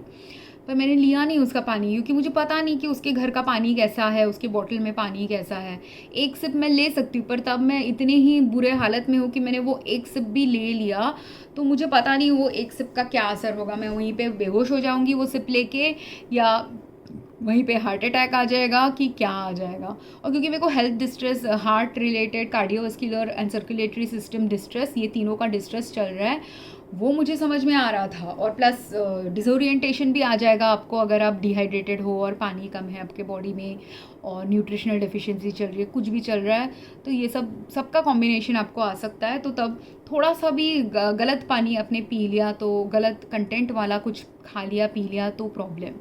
और वो प्रॉब्लम मेरे साथ बहुत सालों से, महीनों से और सालों से चल रहा है, तो इसलिए मैंने ये चीज़ को बहुत एकदम पर्सनल लेवल में एक्सपीरियंस कर लिया है। और पहले तो एजुकेशनल लेवल में एक्सपीरियंस किया था, पर अब मैं पर्सनल लेवल में एक्सपीरियंस कर रही हूँ। तो इसलिए किसी को ऐसे ही जस्ट पानी दे देना, कभी कभी आप सोच के दीजिए कि मिनरल वाटर तो डेफिनेटली ना दीजिए उन लोगों को जो ऑलरेडी ऐसे लग रहा है कि पास आउट होने वाले हैं, क्योंकि आपको पता नहीं वो मिनरल वाटर में क्या होगा। या जो पानी आप दे भी रहे हैं, होपफुली अगर आपका सेंस ऑफ स्मेल, क्योंकि कोविड के वक्त लोगों का सेंस ऑफ स्मेल भी चला गया था, तो अगर आपका सेंस ऑफ स्मेल और सेंसेस चले गए हैं, टेस्ट चला गया है, तो भी आपको नहीं समझ में आएगा अगर पानी में suppose microbial content, bacterial content high है, या केमिकल कंटेंट अलग हाई है। क्योंकि कभी कभी मेरे को पानी में ना, पानी हो, लिक्विड जूसेस हो, उसमें ये मिला है, साबुन का स्मेल मिला है, मतलब सम डिटर्जेंट, सम सेंटेड प्रोडक्ट, ऐसे सब चीज़ों का मिला है। क्यों? क्योंकि अगर वो पानी जिस फैसिलिटी से आ रही है, वहाँ का पानी अगर ख़राब हो चुका है, और उनका फिल्ट्रेशन सिस्टम पानी से सेंट को, सेंटेड सोप्स को, ये सब को निकाल नहीं पा रहा है, ये शैम्पूज़ को, ऐसे सब चीज़ों को निकाल नहीं पा रहा है, तो उसका सेंट और उसका केमिकल्स आ जाएगा आपके पानी में। या अगर वो ऐसे फैसिलिटी में आप कर रहे हो फ़िल्टर, जो फिल्ट्रेशन डिवाइस ख़राब हो चुकी है कोई कारण से, आपको समझ में नहीं आया, आपका डिवाइस ख़राब हो गया है, तब वो जो फ़िल्टर करके आपको पानी दे रहा है, वो फिल्ट्रेशन वाले पानी में शायद बैक्टीरिया हो, शायद पैरासाइट हो, तो आपको फिर worm infection, bacterial infection, fungal infection, ये सब आ सकता है वो पानी से, या बॉटल कोई प्रोडक्ट से, राइट। और आपके घर से भी आ सकता है, आपके घर के पानी में भी आप तो पी रहे हो बहुत दिनों से, पर अगर आपके पास बहुत दिनों से वो पानी का कंटेमिनेशन का प्रॉब्लम चल रहा है, आपको तो समझ में ही नहीं आएगा। कब समझ में आएगा? जब आपके घर में अगर कोई गेस्ट आए, और गेस्ट के पास आपने इतना घनिष्ठता रखा है कि वो गेस्ट ने अगर आपके पानी के बारे में आपको कुछ गलत बोल दिया, तो आप, और ऐसे कहा कि आपका पानी ख़राब आ रहा है या कुछ बोल दिया, तो आपने उसको दिल पे गलत तरीके से नहीं लगाया, और समझ लिए कि गेस्ट तो मेरे भलाई के लिए बोल रहा है कि मेरे पानी में कोई प्रॉब्लम है, और आपने इन्वेस्टिगेट किया, तभी जाके आपका अगर ख़राब पानी आ रहा था वो करेक्ट होगा। पर आपने अगर ऐसे सोच लिया ये गेस्ट सिर्फ कंप्लेन करने के लिए आता है, मेरे को नहीं सुनना, या मुझे कंप्लेन सुनना अच्छा नहीं लगता, ये गेस्ट ने मुझे ऐसा क्यों कहा, ऐसे सब फालतू चीज़ें आप लेके बैठे रहोगे, तो आपके घर में 10 गेस्ट आ जाए, 10 गेस्ट आके आपको बोले कि यहाँ फंगल इन्फेक्शन का प्रॉब्लम है, या माइक्रोबियल कंटेमिनेशन है पानी में, या कुछ है प्रॉब्लम आपके घर में, आप सुनोगे नहीं और सुधारोगे नहीं, फिर आपको क्या आएगी? बीमारी ही आएगी। या आप अच्छा पानी, आप सोच रहे हो कि मैं तो बॉटल लेके जा रही हूँ अपने घर से, मेरा फिल्ट्रेशन डिवाइस फ़िल्टर कर रहा है, पर वो फिल्ट्रेशन डिवाइस ने फ़िल्टर नहीं किया है फंगस, फ़िल्टर नहीं किया है माइक्रोब, और आपने वो माइक्रोब वन फंगस वाला पानी किसी को खिला दिया या हेल्प करने के लिए। पर इंस्टेड क्या होगा, अगर उसका ऑलरेडी कुछ सांसों की तकलीफ़ चल रही थी, कोई बैक्टीरिया या वायरस या फंगस से, फिर फंगल वाला पानी पी लिया, तो वो तो उसका हेल्थ हार्म ही हो जाएगा, वो तो मर जाएगा। फिर वो पानी पी के मरने के भी चांसेस हो सकते हैं, ऐसा नहीं कि मरेगा उसी दिन, तो उस दिन भी मर सकता है। 4 दिन बाद जब आपने उसको अस्पताल पहुंचा दिया, अस्पताल में भी जाके कोई मर सकता है, राइट। तो ये सब लोग समझते नहीं है कि कर्म जो करना होता है, सिर्फ कर्म सुपरफिशियल लेवल में आप करेंगे, इतना डीप लेवल में आप नहीं सोचेंगे, बैलेंस मैस्कुलिन फेमिनिन एनर्जी लेके कर्म नहीं सोचते आप, तो तब आप सोच रहे होगे आप भलाई कर रहे हो किसी का, पर वो भलाई नहीं कर रहे होगे, तब आप किसी का हार्म भी कर दे सकते हो बिना सोचे समझे। तो ये कपल का क्या हुआ, एक कपल था, रास्ते में वो लड़का रो रहा था कि कोई उसको हेल्प नहीं कर रहा, दुखी लग रहा था। तो लोग आके पूछे कि आपको क्या चाहिए, तो उसने बोला मुझे 500 रुपये चाहिए, मुझे 500 रुपये से जाना है और लोगों को बोल रहा हूँ पर कोई मुझे दे नहीं रहा है। और क्यों उसको कोई नहीं दे रहा था, क्योंकि वो ना थोड़ा सा स्लर्ड स्पीच यूज़ कर रहा था और ऐसे बातें कर रहा था जिससे ऐसे लग रहा था कि वो शायद ड्रंक है या तो वो भी डिसोरिएंटेड है। तो अब क्योंकि स्लर्ड स्पीच या तो आप ड्रंक होते हुए भी आपको आ सकता है, डिसोरिएंटेड होते हुए भी आ सकता है। तो ऐसा हो सकता है कि वो दोनों कपल ही एक्चुअली बीमार है। वाइफ तो लेट गई क्योंकि वो वीकर है, पतली है, और उसको शायद इमीडिएट इफेक्ट आ गया वहाँ के पानी से, खाने से, जो भी वो लोग कोई गांव से कहीं और आए हैं, एक शहर से दूसरे शहर आए हैं, तो उनको वो नए शहर का एटमॉस्फेयर, एक प्रेशर, पानी, खाना सब कुछ सूट नहीं शायद किया होगा। जो भी है वो ऐसे बेहोश जैसे हो रही थी। पर ये भी स्लर्ड स्पीच दे रहा है, मतलब ऐसा हो सकता है कि वो खुद बीमार हो सकता है। पर ऐसा भी हो सकता है अगर इन लोगों ने उसको ऑब्जर्व तो किया, मैंने ऑब्जर्व करके मुझे लगा कि अगर वो ड्रंक है और उसने अपने 10 दोस्तों को फ़ोन करके पूछा है कि मुझे 500 रुपये दे दे, 500 रुपये की ज़रूरत है, बीवी का ऐसा ऐसा हो रहा है। सपोज़ अगर हो ना वो ड्रंक पर्सनैलिटी है और उसने कभी अपने ड्रिंकिंग हैबिट को छोड़ा नहीं है और ऐसे ही हमेशा फ्रेंड से मांग के गुजारा किया है, तो एक दिन तो आएगा ना, अगर उसने 100 फ्रेंड्स को हेल्प मांगे हैं कि मुझे पैसा दे, और पैसा लेके उसने मदद के लिए झूठ बोल दिया है कि मुझे माँ के लिए चाहिए, बीवी के लिए चाहिए, बाबा के लिए चाहिए, ऐसा बोल के, भाई के लिए चाहिए ऐसा बोल के पैसा तो ले लिया होगा, और पैसा लेके फिर उसने उसको उड़ा दिया होगा ड्रिंकिंग हैबिट्स में या एडिक्शन के हैबिट्स में। तो तब क्या होगा, अगर आपने 1000 लोगों से ऐसे पूछ के, 100 लोगों से पूछ के, 10-20 लोगों से पूछ के ऐसे सालों साल चलाया है, तो उसको फ्रेंड्स उसके पैसे क्यों नहीं दे रहे? इसलिए क्योंकि उसने उधार इतना झूठ बोल के लिया है कि जब सच में उसको ज़रूरत पड़ी कोई आ नहीं पा रहा है। तो ये उसका एक प्रॉब्लम है। फिर दूसरी प्रॉब्लम, ये लड़का ऐसा भी मुझे लगा कि वो जिस वे में उसकी वाइफ अभी बेहोश पड़ी है, 500 रुपये से उसका प्रॉब्लम सॉल्व नहीं होगा, उसको अस्पताल लेके जाना है। वो सोच रहा है कि कुछ नहीं, बीवी को जस्ट गाड़ी में बिठाऊंगा, घर जाएंगे या अपने शहर चले जाएंगे। वो 500 रुपये लेके, अगर सपोज एक गांव से दूसरे गांव गया है, सोच रहा है कि गाड़ी में बैठूंगा, 500 रुपये लेके चला जाऊंगा अपने शहर और मैं मेरी बीवी ठीक हो जाएगी घर पहुँचते ही। ऐसा अनरियलिस्टिक भी बहुत लड़के होते हैं। तो और जो अनरियलिस्टिक लोग होते हैं, या उसने लोगों से 500 ही उधार इतने बार लिया है, उसके मुंह से 500 से ज़्यादा उधारी का वो सोच नहीं पा रहा, या वो शर्म में है इतना कि 500 या 1000 5000 पहले उसने बहुत फालतू काम के लिए लिए हैं, तो अब वो 5000 मांग नहीं पा रहा, इसलिए सिर्फ 500 ही मांग रहा है लोगों से। तो इसीलिए ऐसा भी हो सकता है। फिर ऐसा भी हो सकता है कोई लोग हैं जो ग्रीडी नहीं होते, वो सबसे बेयर मिनिमम मांग के चलाना चाहते हैं। तो उसने मांगा तो है 500 रुपये, पर एक्चुअली स्पीकिंग उनको जब मैंने देखा, मुझे लगा उनको 500 रुपये की ज़रूरत नहीं है। उनको या तो वो बीवी को कोई लेके जाके हॉस्पिटल में भर्ती कर दे, वो हस्बैंड को भी शायद हॉस्पिटल में भर्ती होने की ज़रूरत है, या कोई उनको 5-10 हज़ार दे दे, ताकि अगर वो वो लोग सिर्फ अगर 500 रुपये में होटल जाना चाह रहा है, सपोज़ वो लोग एक शहर से दूसरे शहर आए हैं और होटल में रह रहे हैं, तो वो होटल के फ़ीस के लिए 500 मांग रहा है कि ऑटो लेके उसको होटल चला जाएगा, और फिर वो सोचेगा, क्योंकि कोई लोग ऐसे भी होते हैं कि मैं बाद में सोचूंगा कैसे प्रॉब्लम को सॉल्व करना है, बहुत ऐसे टालते रहते हैं प्रॉब्लम को। तो ये समझना, अगर आपने ना हेल्प करते वक्त लोगों की पर्सनैलिटी टाइप नहीं समझी, और ये तीनों पर्सनैलिटी टाइप मुझे लगा कि वो थोड़ा सा ड्रंकन इंसान, गैम्बलिंग वैम्बलिंग में इंसान भी है, वो खुद भी बीमार भी है, प्लस वो ऐसा इंसान है जो ज़्यादा मांग नहीं पा रहा लोगों से अभी, क्योंकि उसका दिमाग काम नहीं कर रहा और उसको समझ भी नहीं पा रहा है कि 5 तो चाहिए, 5000 चाहिए, शायद उसको 5 लाख भी चाहिए रह सकता है अगर हॉस्पिटलाइज हो गया ये पर्सन, और ऐसे हॉस्पिटल में हॉस्पिटलाइज हो गए जहाँ गवर्नमेंट फैसिलिटी नहीं है, राइट। तो इनको बहुत massive scale, major scale help चाहिए। और उस वक्त अगर, और वो वायरल वीडियो का टैग था कि देखो 500 रुपये का कितना वैल्यू है करके टैग था, पर वो कितना मिसअलाइन टैग है कि आपने अगर किसी को जिसको 5,000 रुपये की शायद ज़रूरत है, या जिसका फ्यूचर नीड शायद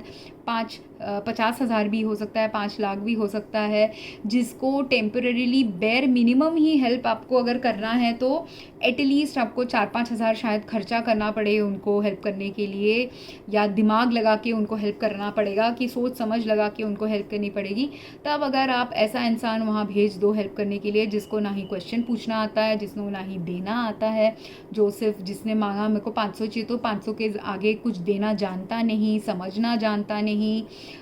समझ के भी हेल्प करना जानता नहीं, वैसे वाले लोग कितना भी आप वायरल वीडियो बना दो कि 500 रुपये का कितना वैल्यू है, वहाँ वो इंसान का 500 रुपये का वैल्यू नहीं था, उसको इंसानियत का वैल्यू समझना था उस इंसिडेंस में, कि इंसानियत मतलब क्या। अगर किसी इंसान को इतना इतना हेल्प चाहिए और मैंने सिर्फ सबसे बेयर मिनिमम हेल्प दे के छोड़ दिया और सोचा मैंने हेल्प कर दिया, क्या आपने सच में उसका हेल्प किया है? नहीं। आप कितना भी सोचें कि मैंने 500 रुपये दे के हेल्प कर दिया इस इंसान का, आपने शायद कुछ हेल्प किया ही नहीं। वो 500 उसको मिलता नहीं मिलता, ऑलमोस्ट सिमिलर हालत होता। क्या डिफरेंट हालत हुआ होगा? सपोज़ आपने 500 दिया, वो 500 लेके वो ऑटो लेके होटल चला जाता, होटल में उसकी बीवी मर जाती, बस उतना हेल्प आपने दिया होगा। पर जबकि एक्चुअल हेल्प उसको क्या चाहिए था? बीवी को कोई ऑटो में लेके, गाड़ी में लेके चला जाए हॉस्पिटल, एडमिट कर दे गवर्नमेंट हॉस्पिटल में, अगर आपको पैसा नहीं खर्च करना, या गवर्नमेंट हॉस्पिटल में ना एडमिट करे, प्राइवेट हॉस्पिटल में एडमिट करे, या उसको लेके जाने के वक्त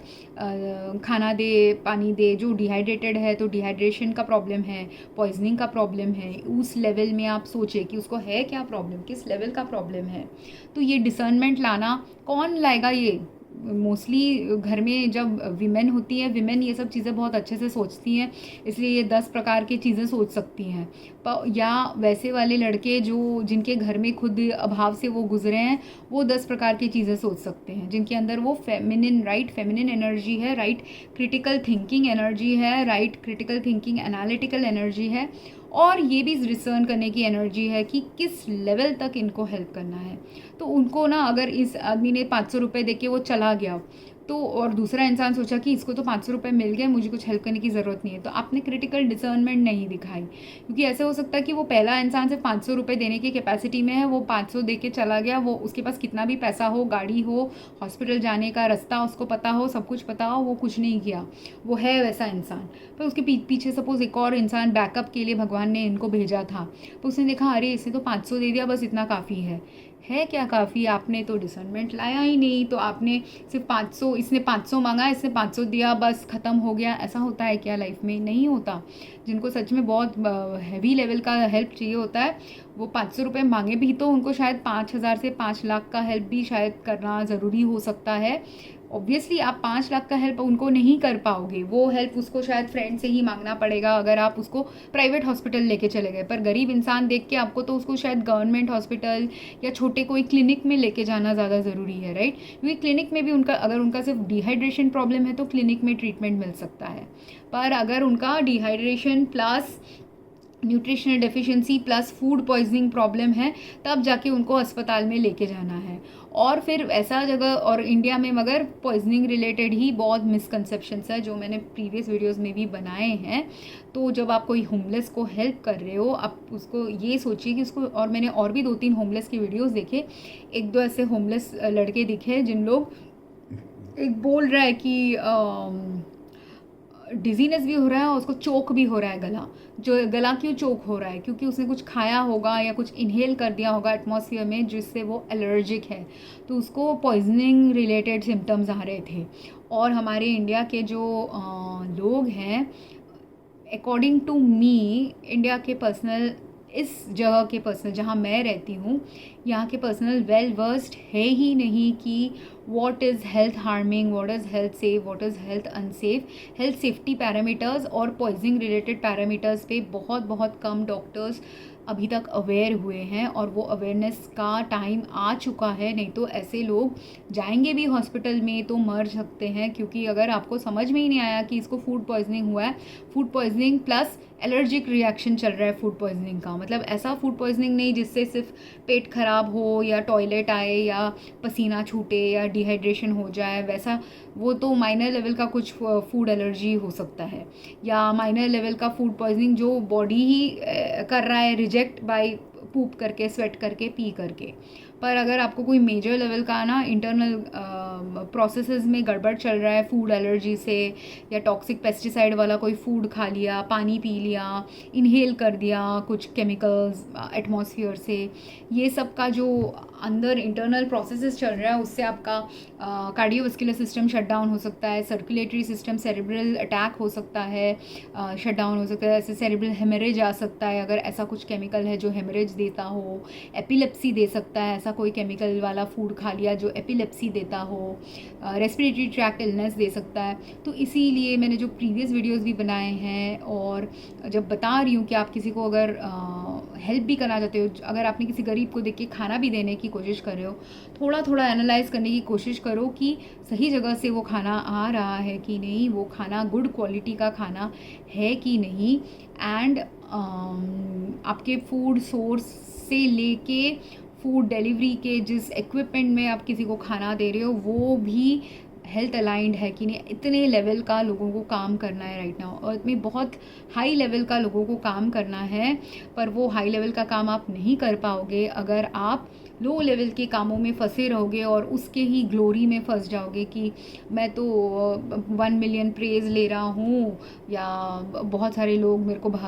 आशीर्वाद दे रहे हैं मेरे अच्छे काम का। पर जो अच्छा काम था पहले वो अभी अच्छा तभी बन सकता है जब आप हर एलिमेंट में जो चीज़ राइट चाहिए वो काम करने के लिए, हर एलिमेंट में जब आप धीरे धीरे स्टेप बाय स्टेप इनकलकेट करने लगोगे आपके प्रोसेसेस में। तो जो हेल्प कर रहा था सिर्फ गरीब को खाना दे के अच्छा खाना देने की कोशिश करना, कि अच्छे सोर्स से खाना लाने की कोशिश करना, अच्छे डब्बे में खाना देने की कोशिश करना, क्लीन वाटर यूज़ करके खाना पकाने की कोशिश करना, क्लीन मसाला यूज़ करना, ये सब है आपका कर्म। जब आप खाना बना के दे रहे हो किसी को या किसी से ख़रीद के खाना दे रहे हो, वो वैसे क्वालिटी का खाना आ रहा है कि नहीं, ये ऑब्ज़र्व करना आपका ज़रूरी है। किसी को आप अगर पैसा दे रहे हो तो अगर आपने उतना ही पैसा दिया जितना उन्होंने मांगा, पर अगर उनकी ज़रूरत उससे ज़्यादा थी और आपके पास थोड़ा सा कैपेसिटी था पार्ट ऑफ दैट ट्रूली वो बेसिक जो इनिशियल स्टेप्स ऑफ उनका नीड है उसको फुलफ़िल करने का, और आपने नहीं किया, तो आप कितना भी सोचो आपने उसको 5 रुपये देना, 500 रुपये देना एक ही बात होती, क्योंकि वो 5 रुपये से भी ऑटो लेके 5 मिनट दूर जा सकता था, या 5 रुपये का कुछ पानी दे देता अपनी बीवी को 5-10 रुपये का, और 500 रुपये से वो सिर्फ एक डेस्टिनेशन से दूसरे डेस्टिनेशन जाता। पर वो हॉस्पिटल अगर नहीं लेके जाता, उसकी बीवी को सही हॉस्पिटल नहीं लेके जाता, और वो अगर उस शहर का है नहीं, उसको तो पता भी नहीं हॉस्पिटल का रास्ता क्या है, कितना दूर है हॉस्पिटल, तो हॉस्पिटल तक वो मुझे ऐसे उसने शायद बोला कि वो हॉस्पिटल ही जाने के लिए वहाँ अटक गया। क्योंकि उसको हॉस्पिटल का रास्ता पता नहीं, वो भटक गया होगा, ऑटो ड्राइवर ने गलत जगह छोड़ दिया होगा, या ऑटो ड्राइवर को भी रास्ता नहीं पता, इसलिए ऑटो ड्राइवर कोई भी कारण से वो कुछ गलत जगह में फंस गया होगा, या हॉस्पिटल में चेकअप कराया था बीवी का, फिर उन्होंने बोला होगा 2 घंटे बाद वापस आओ, पर वो जो 2 घंटे बाद वापस आना है तब इसके साथ ऐसा हो गया होगा। कुछ भी हो सकता है, आपको पता नहीं। तो वो डिटेल्स अगर दे पाए लोग तो डिटेल्स लीजिए लोगों से, पर अगर डिटेल्स लोग ऐसे स्लरी बात कर रहे हैं, डिसोरिएंटेड बात कर रहे हैं, तब डिटेल्स से ज़्यादा अटेंशन वाला क्वालिटी अटेंशन देना, उनके हाव भाव से, उनके डीपर एनालिसिस करके उनको हेल्प देना ज़्यादा ज़रूरी होता है दैन सिर्फ सुपरफिशियल 500 रुपये 1000 रुपये दे के हेल्प करना, है ना। क्योंकि अगर वो खुद भी फेंटिंग के हालत में है तो वो लोग दोनों को शायद सेरिब्रल अटैक इसको आ रहा हो, दोनों ने अगर सेम पानी पिया है और पानी में ख़राबी थी, या सेम खाना खाया है, खाने का जो प्रोसेसेस था उसमें कुछ ख़राबी थी, उसमें से क्या होगा, एक को हो सकता है कि सेरेब्रली वो चीज़ अटैक कर रही है और दूसरे को कार्डियोवास्कुलरली या रेस्पिरेटरी सिस्टम में वो अटैक करी, क्योंकि उसकी स्पीच स्लर्ड थी, जबकि इसका वाइफ का हैवी ब्रीदिंग हो रहा था, वो बेहोश भी हो रही थी और हैवी ब्रीदिंग हो रहा था। तो वो बेहोश लेवल पे आप तब पहुंच रहे होते हो जब आपका कार्डियोवास्कुलर और या तो फिर सर्कुलेटरी या तो फिर रेस्पिरेटरी सिस्टम में कुछ गड़बड़ चल रहा है। और जिसका स्पीच में इम्पेयरमेंट चल रहा है उसके nerve functions, brain functions, CNS functions में कोई डिसरप्शन चल रहा है बिकॉज ऑफ द कुछ खाया पिया उससे। और उनको शायद वो पहले से अगर बीमार है, यहाँ ट्रीटमेंट के लिए आ रहे हैं दूसरे शहर से, उस वक्त भी ऐसा हो सकता है कि उनके शहर में भी कुछ खाना पानी का प्रॉब्लम्स चल रहा है, न्यूट्रिशनल डेफिशिएंसीज चल रही है, या जो भी चल रहा है जिसकी वजह से बहुत सालों से ही वो शायद बीमार थे और उसी का असर अभी हो रहा है और ज़्यादा लेवल में, क्योंकि एक शहर से दूसरे शहर जब आप मूव करते हो और ऑलरेडी अगर आप बीमार होते हो फिर नए जगह गए, अगर नए जगह का सर्कमस्टांस आपके शहर से बेटर नहीं होगा तो कभी कभी आपको वर्स हेल्थ की तरफ भी लेके जा सकता है। और तीसरी चीज़, वो वीडियो शायद समर टाइम में बनी थी, मैं तो लोगों को कहूँगी समर टाइम में आप प्लीज़, समर टाइम एंड अभी विंटर में फेस्टिवल टाइम में तभी ट्रैवल कीजिए जब आपका हेल्थ स्टेटस अच्छा है और आप ओवर क्राउडेड टाइमिंग्स में नहीं ट्रैवल कर रहे, आप पोल्यूटेड जगहों में नहीं जाने वाले, तभी जाके आप फेस्टिवल टाइम्स में, समर टाइम में ट्रैवल कीजिए। नहीं तो अर्थ पोल्यूशन की इम्पैक्ट आपके हेल्थ में सबसे ज़्यादा उस वक्त ज़्यादा होती है। तो अगेन, अगर किसी को कुछ क्वेश्चंस हैं, कमेंट्स है ये सब टॉपिक्स के ऊपर, कुछ डाउट लग रहा है मैंने ठीक से एक्सप्लेन नहीं किया है, तो प्लीज़ कमेंट्स डालिए so that I can explain it further. Thank you very much, have a good day.